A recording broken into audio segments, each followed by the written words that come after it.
የተወደዳችሁ የኤርትራ ሳተላይት ቴሌቪዥን ተከታታዮች እንደምን አመሻችሁ። ለግንቦት 26 2026 ምሽት የተሰናዱ የአማርኛ ቋንቋ ዜናዎችን ይዘን ቀርበናል። እንድትከታተሉን በአክብሮት እንጋብዛለን። በቅድሚያ አርዕስተ ዜና። የኢሳያስ አፈወርቂ ንግግር አነጋጋሪ ሆኗል። የኤርትራ ነጻነት ባለቤት የኤርትራ ሕዝብ ነው ሲሉ አቶ ብርሃነ ባራኺ ገለጹ። በሰሜን ዳርፉር ገበያዎች ላይ በተሰነዘሩ የፈጣን ድጋፍ ኃይሎች የሰው አልባ አውሮፕላን ጥቃቶች ቢያንስ 21 ሰላማዊ ሰዎች ተገደሉ። በመካ በቢሊዮን የሚቆጠሩ ሁጃጅ በአረፋ ኮረብታ ላይ ጸለዩ። የቀጠናው ኃይሎች ከዚህ በኋላ የአሜሪካ ወታደራዊ ሰፈሮች ጋሻ ሊሆኑ አይችልም ስትል ኢራን ገልጻለች። ወደ ዝርዝር ዜናዎቹ እናልፋለን። ከኛ ጋር ቆዩ።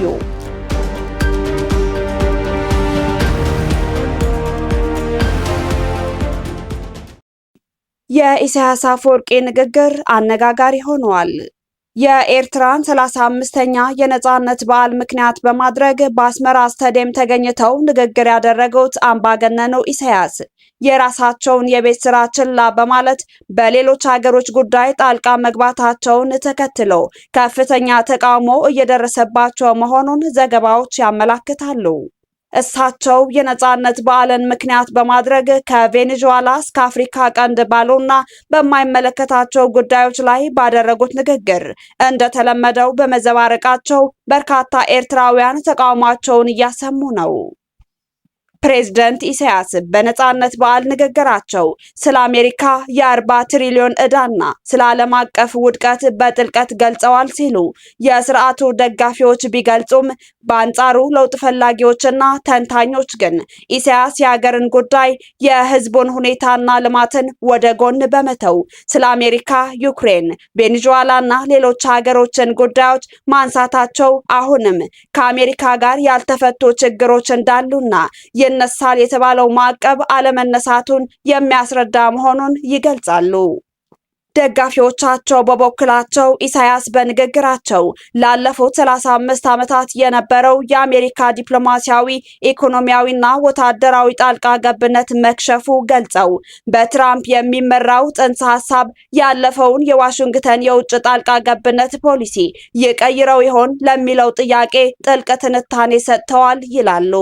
በተጨማሪም በተለይ ደግሞ የቪዛ ጉዳይ ፈረንሳይና የአፍሪካ ቀንድ፣ ሶማሊያ፣ ኢትዮጵያ፣ ሱዳን በምን መንገድ እንደተገናኙና አዲስ ምዕራፍ እንደተጀመረ አብራርተዋል ሲሉ ጠቅሰዋል። በሌላ በኩል ለውጥ ፈላጊዎች ኢሳያስ ላለፉት 35 ዓመታት ኤርትራን ያለ ሕግ የበላይነት ያለ ምርጫና ያለ ሕገ መንግስት ሲመራ ቆይተዋል። የዲሞክራሲ ሂደቱን በማደናቀፍ ባለስልጣናትንና ጋዜጠኞችን በማሰር እንዲሁም ምሁራንን በማሳደድ ኤርትራን ከሰሜን ኮሪያ የከፋ ጭቆናና የባርነት ምሳሌ እንድትሆን አድርጓታል ሲሉ ይተቻሉ። ደጋፊዎቻቸው ግን የሀገር ውስጥ ጉዳይን በተመለከተ ኢሳያስ በሀገር ውስጥ ጉዳይ የኤርትራ ሀገራዊ ልማትና አዲስ ዝግጅት ኤርትራ ይህንን ቀጠናዊና ዓለም አቀፋዊ ቀውስ በንቃት እየተከታተለች በ2026 በሀገር ውስጥ ልማት፣ በመንገድ፣ በውሃ፣ በኤሌክትሪክ እንዲሁም በትምህርትና በጤና ዘርፍ ትልቅ ለውጥ እንደምታመጣና የሚያጋጥሙ ፈተናዎችን ለመመከት ዝግጁ መሆኗን ገልጸዋል በማለት በየዓመቱ የማይተገበሩ ቃል ኪዳኖችንና ተስፋዎችን በመደርደር ተስፋ ያደረጉ ሲሆን ለውጥ ፈላጊ ኤርትራውያን በበኩላቸው ኢሳያስ ሀገርንና ሕዝብን ነፃ ለማድረግ በፍጹም አያስብም፣ አያልምም። አመል ሆኖበት በተደጋጋሚ ያወራል እንጂ በተግባር ግን የሚታይ ምንም አይነት ስራ የለም። ኤርትራ በህገ መንግስት የምትመራ የፍትህና የዲሞክራሲ ሀገር እንድትሆን እና ነጻነት እንዲሰፍን የሁሉም ኤርትራዊ ፍላጎት ቢሆንም የኢሳያስ ስርዓት ግን ይሄን ሁሉ አጨልሞ ወደ ድቅድቅ ጨለማ እየመራን ነው። ሙሉ ነጻነታችንን ለመቀዳጀትና ጭቆናን ለመገርሰስ መታገል አለብን። የኢሳያስን ንግግር ተማምኖ አንድ እርምጃ እንኳን የሚያስኬድ ጉዳይ የለም ሲሉ ያስገነዝባሉ።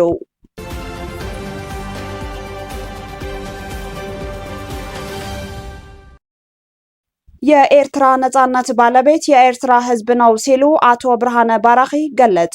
35ኛው የኤርትራ የነጻነት በዓል ምክንያት በማድረግ ከኤሬሳ ቴሌቪዥን ጣቢያ ጋር ቃለ ምልልስ ያደረጉት አቶ ብርሃነ ባራኺ የኤርትራ ህዝብ ነጻነቱን የሚያከብርበት ምክንያት ከችግር ስለወጣና ከጭቆና ነጻ ስለሆነ ብቻ ሳይሆን ማንነቱን ለዓለም ያሳወቀበትና ውድ ዋጋ ከፍለው ነጻነቱን ያረጋገጠበት ቀን በመሆኑ ነው።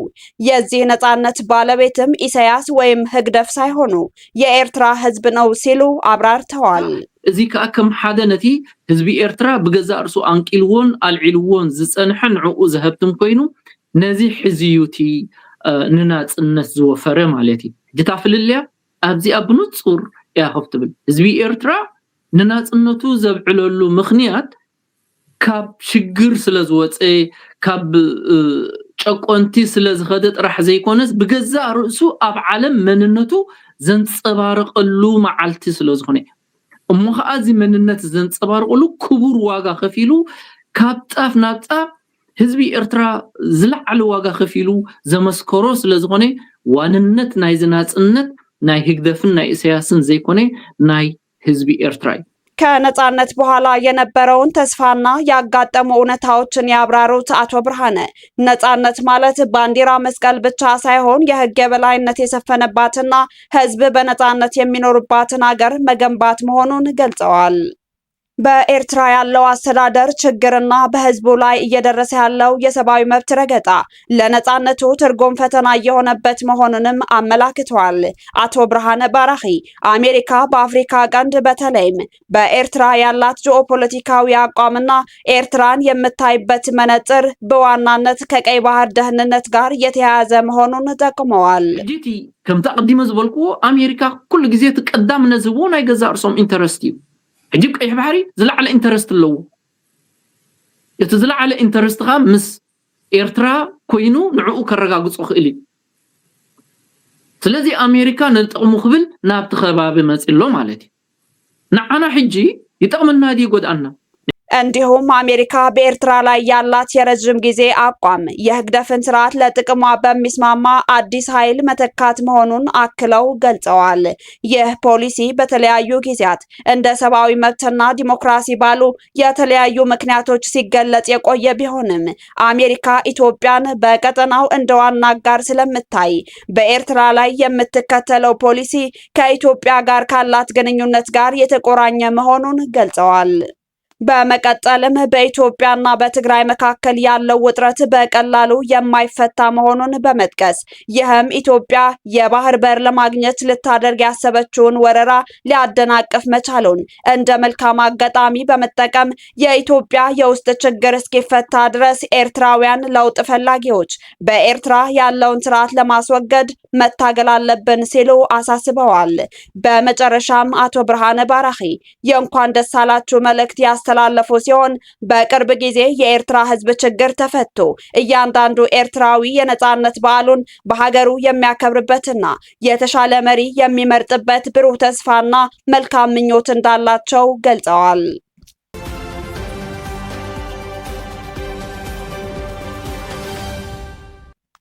በሰሜን ዳርፉር ገበያዎች ላይ በተሰነዘሩ የፈጣን ድጋፍ ኃይሎች የሰው አልባ አውሮፕላን ጥቃቶች ቢያንስ 21 ሰላማዊ ሰዎች ተገደሉ። በሰሜን ዳርፉር በሚገኙት አልቲናና ኮርኔ ከተሞች በሚገኙ ገበያዎች ላይ በተሰነዘሩ የድሮን ጥቃቶች ቢያንስ 21 ሰላማዊ ሰዎች መገደላቸውንና ሌሎች በርካታ ሰዎች መቁሰላቸውን የአካባቢው ምንጮች ዋቢ በማድረግ ሱዳን ትሪቡን ዘገበ። በምዕራብ ሱዳን እየተባባሰ የመጣው ወታደራዊ ጥቃት ተከትሎ በተከታታይ 2 ቀናት ውስጥ የተፈጸሙት እነዚህ ጥቃቶች ተጠያቂው የፈጣን ድጋፍ ኃይሎች መሆኑ ተገልጿል።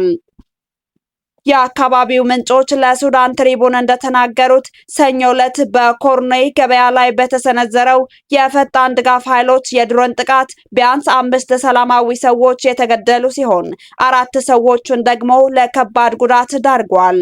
በጥቃቱ ከ10 በላይ የሚሆኑ የንግድ ሱቆችም ሙሉ በሙሉ ወድመዋል ተብሏል።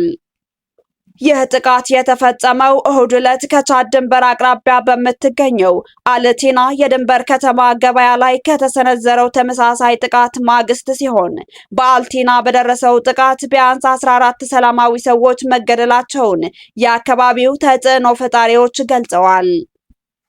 እነዚህ ጥቃቶች የተሰነዘሩት በዳርፉር ቀጠና በፈጣን ድጋፍ ኃይሎችና በሱዳን ጦር መካከል ያለው ውጊያ በበረታበት ወቅት ነው።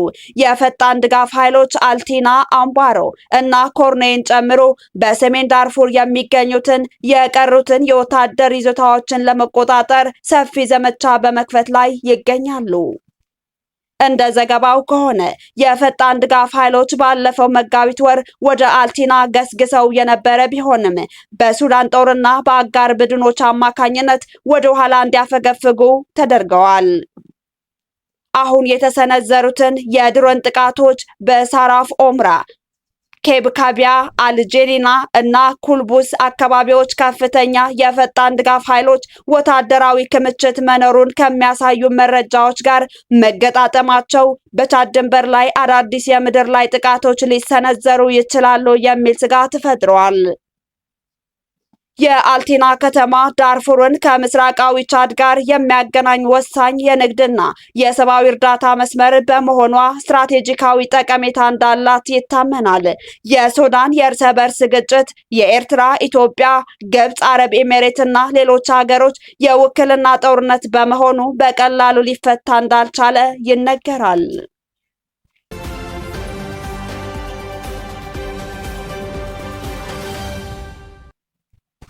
በመካ በሚሊዮን የሚቆጠሩ ሁጃጅ በአረፋ ኮረብታ ላይ ጸለዩ። ለዘንድሮው ሐጅ ወደ መካ ሳውዲ አረቢያ የተጓዙ ሁጃጅ ሐጅ አድራጊዎች ዛሬ በአራፋት ኮረብታ ላይ ጸሎት አድርገዋል። ነብዩ መሐመድ ለተከታዮቻቸው የመጨረሻውን ሰበካ እንዳደረጉበት በሚታመነው አራፋት ኮረብታ ላይ የሚደረገው ጸሎት ከሐጅ ዋና ስርዓቶች አንዱ ነው። ምዕመኑ አለቅጥ የናረው ሙቀትና የገረረው ፀሐይ ሳያግደው የቁርአን አያዎቹን እየቀራ ዛሬ ከማለዳው ጀምሮ 70 ሜትር ከፍታ ወዳለው ኮረብታ ሲጎርፍ ነበር። ዘገባዎች እንደጠቆሙት የመካና የአካባቢው ሙቀት ዛሬ ከቀትር በፊት ከ44 ዲግሪ ሴልሺየስ በላይ ነበር። እስራኤልና አሜሪካ በኢራን ላይ የከፈቱት ጦርነትና የኢራን አጻፋ በዘንድሮው የሐጅ ስርዓት ላይ ተጽዕኖ ያሳድራል፣ የሐጃጁ ቁጥርም ይቀንሳል የሚል ስጋት አሳድሮ ነበር። የሳውዲ አረቢያ ባለስልጣናት እንዳስታወቁት ግን ሐጅ ለማድረግ ዘንድሮ የተጓዘው የውጭ ሀገር ዜጋ ቁጥር አምና ከነበረው የበለጠ ነው። ከኢራን ወደ ሳውዲ አረቢያ የተጓዘው ምዕመን ግን ይጓዛል ተብሎ ይጠበቅ ከነበረው ከግማሽ በላይ የቀነሰ ነው። በዘንድሮው ሐጅ 30 ሺህ የኢራን ዜጎች ተካፍለዋል። ከጉዞ በፊት 86 ሺህ ኢራናውያን ምዕመናን ሐጅ ያደርጋሉ ተብሎ ይጠበቅ ነበር። በዘንድሮው ሐጅ በአጠቃላይ ከ1.6 ሚሊዮን በላይ ምዕመን እየተሳተፈ መሆኑን የጀርመን ሬዲዮ ጣቢያ ዘገባ ያመለክታል።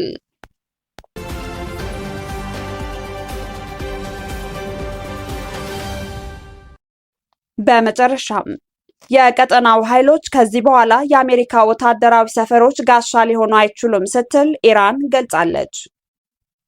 የኢራን መንፈሳዊ መሪ ሙጃታባ ኻሜኒ የቀጠናው ኃይሎች ከዚህ በኋላ የአሜሪካ ወታደራዊ ሰፈሮችን ከቴሄራን አጻፋ ሊከላከሉ አይችሉም አሉ። የአሜሪካ ኃይሎች የጦር ሰፈሮችና በመካከለኛው ምስራቅ ያላት ፍላጎቶች ካሁን በኋላ ከጥቃት እንደማይድኑ አስጠንቅቀዋል። በአሜሪካና ኢራን መካከል ለ3 ወራት የዘለቀውን ጦርነት ለማቆም ድርድር በሚደረግበት ወቅት ነው የኢራን መንፈሳዊ መሪው ይህንን መግለጫ ያወጡት።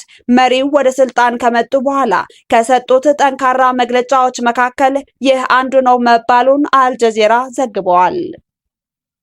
አሜሪካ በደቡባዊ ኢራን በሚገኙ የኢራን የሚሳኤል ቤዞችና ፈንጅ ሲቀበሩ ነበር ባለቻቸው ጀልባዎች ላይ የአየር ጥቃት ፈጽማለች። የአሜሪካ የአየር ጥቃትና የሙጃታባ ኻሜኒ ጠንካራ ማስጠንቀቂያ በሁለቱ ሀገራት መካከል እየተካሄደ የሚገኘውን ድርድር ተጽዕኖ ውስጥ ሊከተው ይችላል ተብሎ ተሰግቷል።